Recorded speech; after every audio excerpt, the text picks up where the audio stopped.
আব্দুল্লাহ ইবনে ওমর রাদিয়াল্লাহু তাআলা আনহু হতে বর্ণিত, তিনি বলেন রাসূল সাল্লাল্লাহু আলাইহি সাল্লাম বলেছেন, যদি কোনো ব্যক্তির মাঝে চারটা জিনিস থাকে, যদি কোনো ব্যক্তির মধ্যে চারটা বৈশিষ্ট্য থাকে, তবে যদি তার কাছ থেকে পৃথিবীর সমস্ত সম্পদ, পৃথিবীর সমস্ত কিছু হারিয়ে যায়, পৃথিবীর সমস্ত কিছু দূরে সরে যায়, তাহলে ওই ব্যক্তির গাটার কোনো সমস্যা হবে না।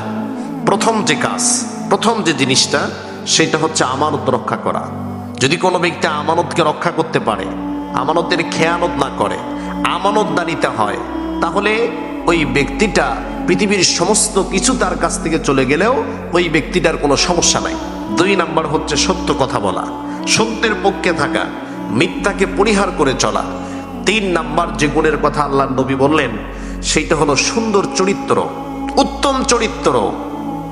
এই সুন্দর চরিত্র, উত্তম চরিত্র যদি থাকে, আর 4 নাম্বার হচ্ছে বৈধ রুজি, হালাল রুজি যদি থাকে, তাহলে যদি পৃথিবীর সমস্ত কিছু তার কাছ থেকে হারিয়ে যায়, তবুও ব্যক্তিটার কোনো সমস্যা